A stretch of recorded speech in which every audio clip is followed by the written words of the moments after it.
Y está con nosotros Leila Acedo-Ung, investigadora académica jurídico-social. Bienvenida, ¿cómo estás, Leila? Muy buenos días. Buenos días. Gracias por el espacio y por la invitación. Gracias, Encantada de estar acá. Nos encanta tenerte porque es parte del equipo de colaboradores, y le digo, Leila, ven más para hablar de muchos temas.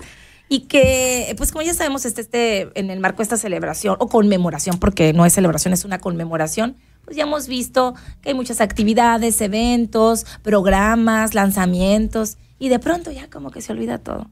Pero creo que es un buen mes para hablar también de las desigualdades, de lo que falta, de la brecha salarial entre hombres y mujeres que sigue, el tema de que, bueno, afortunadamente ahí vamos picando piedra y somos más mujeres líderes también en la sociedad.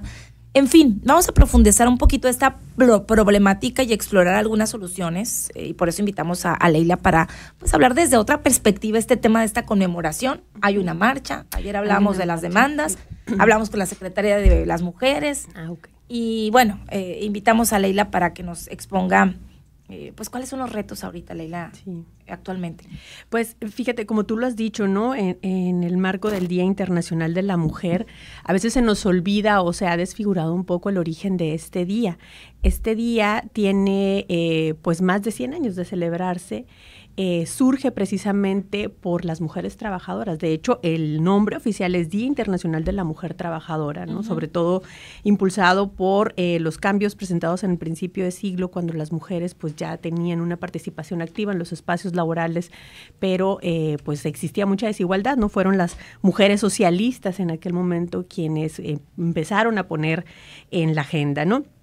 Y también hoy se celebran los 50 años ya de conmemoración oficial o institucional de este día, porque la ONU la reconoció este día y ahí se le fue quitando el trabajadora, ¿no? Para meter muchos temas, como el Día Internacional de la Mujer, ¿no? Ya abarca varios temas, ya no la laboral temas, nada más. Desafortunadamente, ¿no? Porque también tenemos el Día de la No Violencia. En noviembre. En noviembre, y en realidad este día lo que trata de visibilizar es todas estas demandas que quedan pendientes, digamos, para el avance de la mujer, ¿no? Por eso también era importante que tratáramos este tema de la brecha salarial o de la desigualdad salarial, porque es un tema que generalmente no se habla, ¿no? Se asume que los hombres y las mujeres realizamos las mismas actividades y por ende se nos paga igual, cuando en realidad no es cierto, ¿no? Y cuando en realidad, como tú bien lo dijiste, sí ha habido muchísimos avances, cada vez, pues tenemos una presidenta por primera vez, Coná,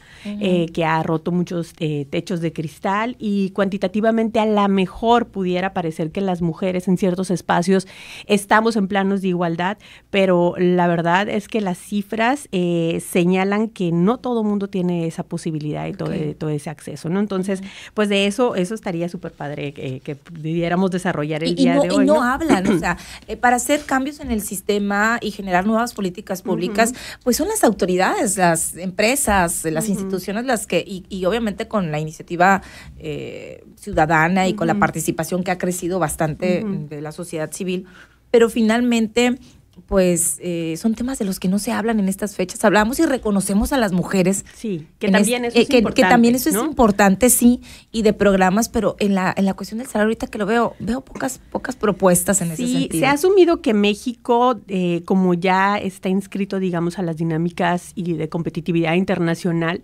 pareciera que no experimenta estas situaciones, ¿no? Sin embargo, la brecha salarial, es decir, que se entiende por brecha salarial, esta diferencia de ingresos que existe entre los hombres y mujeres, o entre algunos géneros también pudiera ser, pues en realidad da cuenta, ¿no? de que las mujeres sí ganamos relativamente menos y sobre todo tenemos menos posibilidades de sostener a lo largo de nuestra vida nuestro ingreso, que eso es un dato súper importante. ¿Y a qué se debe, ¿no? Leila? Hay varios factores, fíjate, y que están estrechamente relacionadas con cuestiones de estereotipos de género, ¿no? ¿A poco?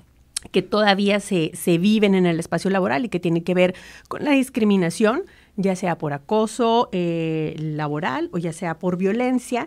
La OCDE el año pasado presentó un estudio muy interesante y señalaba en realidad, ¿no?, que el principal problema de la brecha salarial en México era la desigualdad de género, ¿no? ¿Qué implica la desigualdad de género? INEGI nos da unos datos muy interesantes y la CONAMI, que es la comisión que establece el salario para el salario mínimo, la Comisión Nacional de Salarios Mínimos, también presentó un estudio muy interesante y señala precisamente que los factores sociodemográficos son en realidad el factor predominante del sostenimiento de las brechas. ¿Qué son los factores sociodemográficos?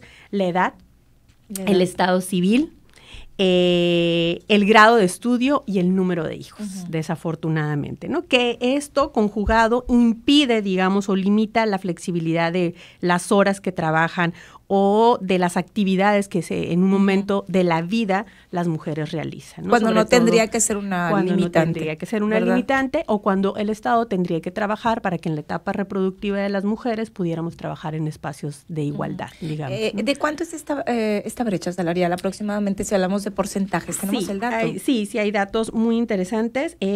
También lo traigo para Sonora, ¿no? La brecha, INCO ayer sacó una estadística, un estudio muy interesante, y decía que la brecha laboral actual, la brecha de ingreso, actualmente es de 14%. Es decir, que por cada 100 pesos que gana un hombre, la mujer gana 86 pesos, ¿no? Según la ENIC, que realiza el INEGI, es decir, la Encuesta Nacional de Ingresos y Gastos de los Hogares, las mujeres en Sonora, fíjate, en Sonora perciben entre el 15 y un 20% menos que los hombres. Y te traigo unos datos súper interesantes. A mí me encantan los datos y este ejercicio siempre se los pongo a mis alumnos y se caen, ¿no? Se les caen todos los argumentos. A ver. Por ejemplo, en la cuestión de una de las principales, digamos, pues es los hijos, ¿no? Que es el número de hijos. Un hombre y una mujer que no tienen hijos ganan aproximadamente, no hay mucha diferencia entre el ingreso, ¿no? De los que no tienen hijos. De los que no tienen hijos. Ajá. Un hombre gana aproximadamente entre 25,323 pesos y una mujer 22,273. O sea, 3,000 pesos menos.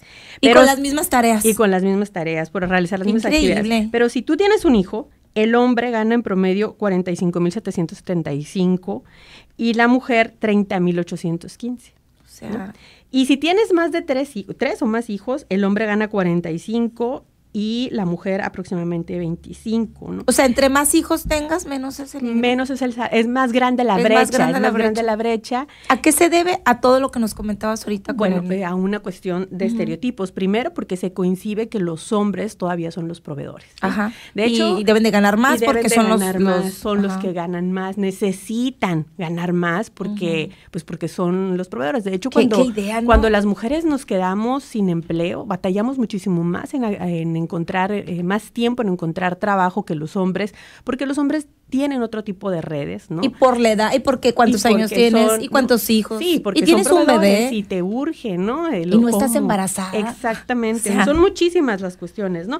Pero esto pues nos muestra, ¿no? Que precisamente sí hay un factor que la maternidad, digamos, está vinculada a una penalización que vas a arrastrar toda la vida, ¿no? No solamente una penalización, digamos, por no tener hijos, que también se penaliza socialmente, sino incluso cuando los tienes, pues tienes penalizaciones económicas y laborales, es decir, te cuesta obviamente el uso de tu tiempo hacer más cosas, ¿no? Y en cambio en los hombres la paternidad es vista como un plus, siempre, ¿no? Porque si tiene familia va a ser más responsable, va a ser más estable, y en imagen, etcétera, en puestos directivos, sí, el ser un hombre casado, con hijos, es respetable y es hasta una imagen para una empresa. Pero qué incluso curioso. En que esta idea de se pone la camiseta porque trabaja horas extras, ¿no? Por ejemplo, la brecha salarial se incrementa un 20% cuando las personas trabajan más de 48 horas, porque las mujeres generalmente tienden a no quedarse y por obvias razones por cuidar a sus hijos, porque todavía tenemos la responsabilidad 100% de la crianza, ¿no?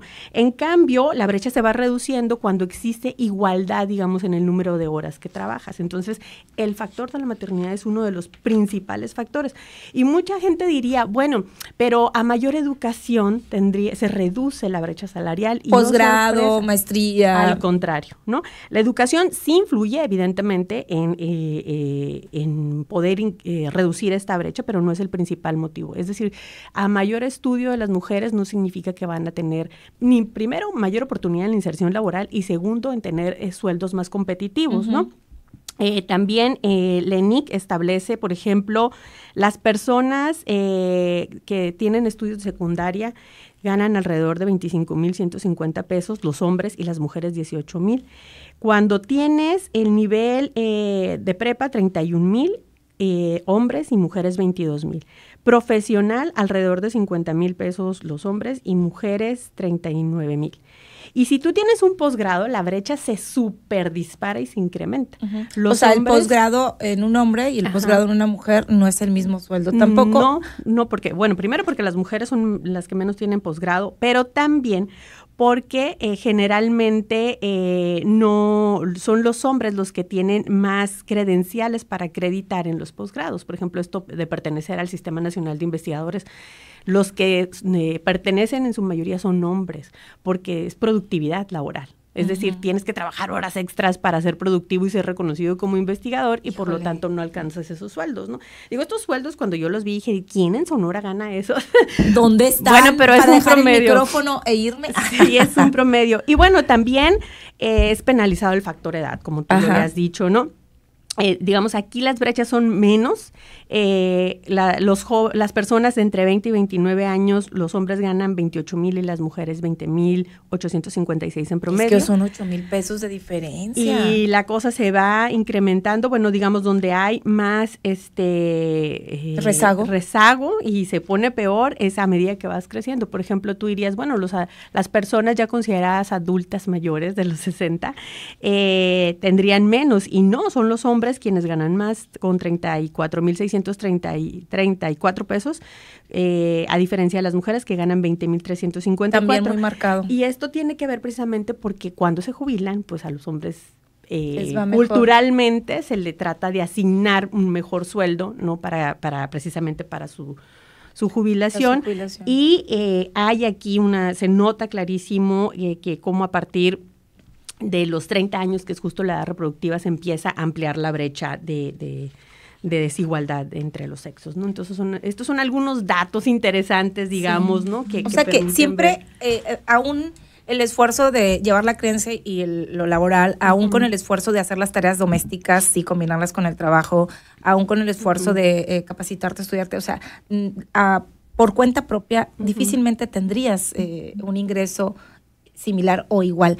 Sí sabemos de casos y van a decir, no, es que mi esposa gana más que yo y es mujer. Claro, pero hay excepciones, pero la generalidad, la mayoría, y lo que está documentado es que es esta desigualdad o esa brecha salarial. ¿Cómo eliminarla? ¿Cómo reducirla? Bueno, pues tenemos un avance jurídico impresionante en México. México es uno de los países que a nivel, digamos, jurídico para el tema de las brechas salariales es uno de los más avanzados.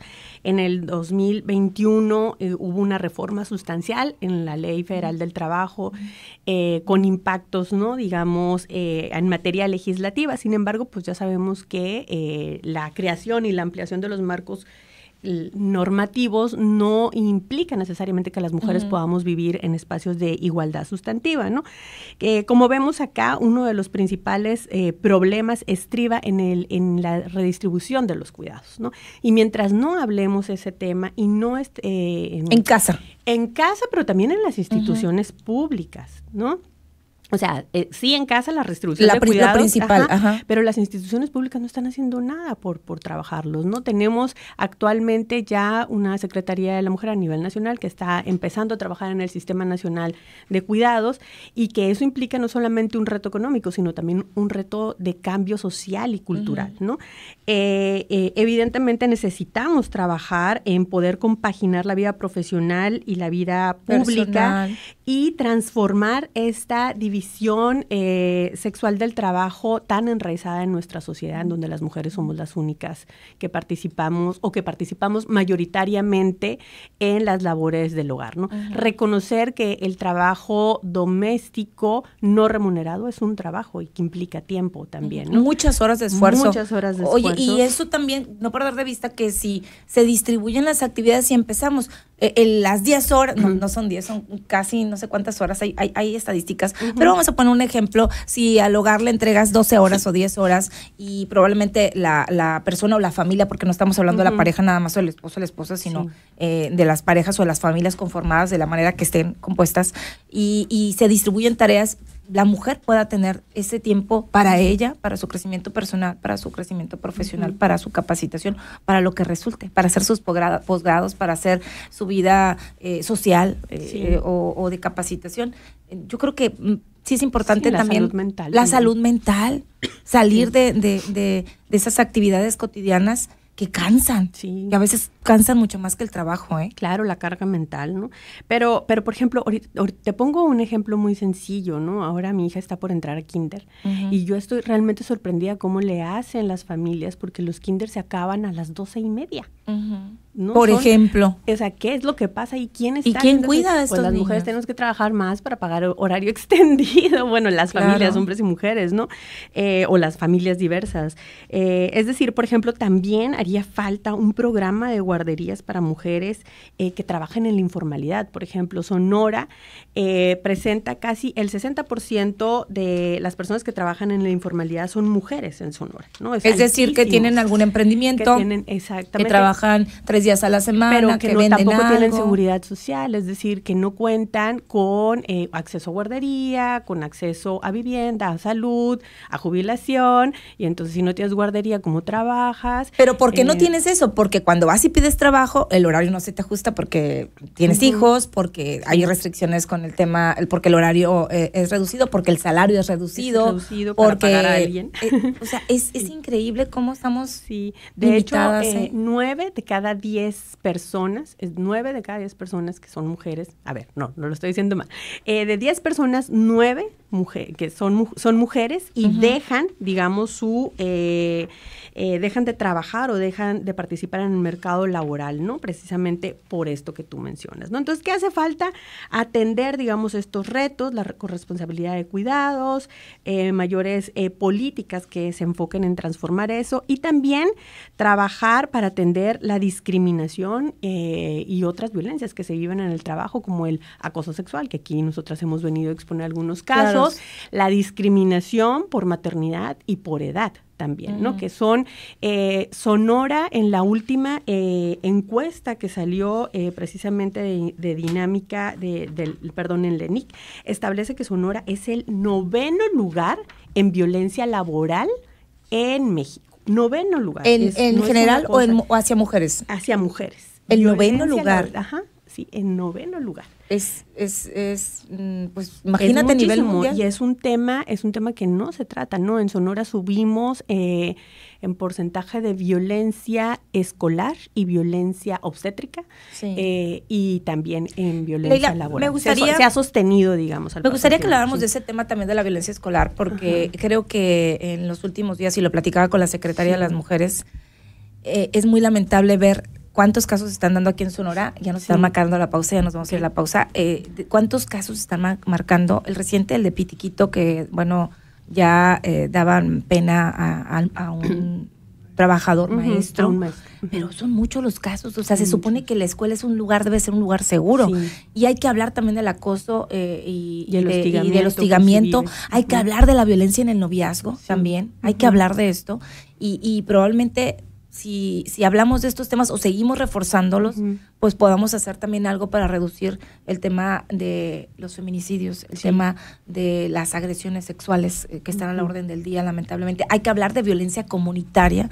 ¿Por qué tengo derecho a sentirme segura en una parada de camión? ¿Por qué tengo derecho a caminar segura en la calle?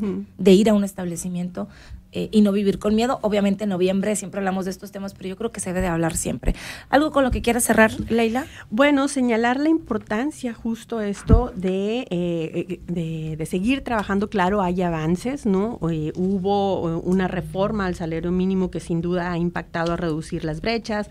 Hay programas sociales destinados a poder apoyar a mujeres, digamos, a partir de los 60, que creo que eso es muy compensatorio de la falta de jubilaciones y de todo este trabajo informal en el que nos sumimos las mujeres.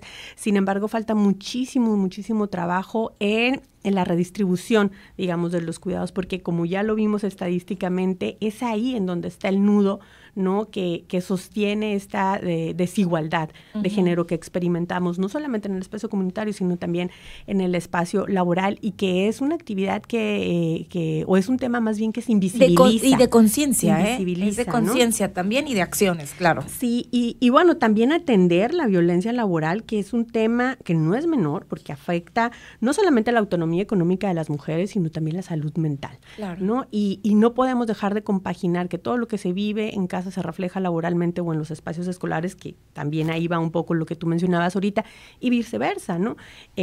Lo que se vive en los espacios laborales, cómo no afecta también en los espacios familiares, ¿no? Entonces, para hablar de un bienestar en general, tenemos que también poner en el centro de la discusión lo que se está experimentando en los espacios laborales. Entonces, pues qué valiosa colaboración, y vamos a seguir. Le digo, Leila, ven más, por acá te mandan, bueno, dicen, para irnos a la pausa, a mí me habían ofrecido un buen trabajo, pero tengo hijos en la escuelita y no me quedaba cerca venir y llevarlos a la escuela, y aparte me decían que nos arreglaríamos en la hora de la salida por darme chance para ir por mis hijos a la hora de la comida, por si me tenía que tardar a la entrada. Es un comentario. Sí. Y por acá dice Judith, mis saludos y mi admiración para Leila. Judith Esparza te manda saludos. Gracias. Ahí está. Leila, gracias. Muchas gracias, y pues todavía nos quedamos con muchas cosas que platicar. Pero pues ojalá tuviéramos más tiempo. Sí. Te estaremos invitando con mucho gusto. Gracias, Leila. Muchas gracias.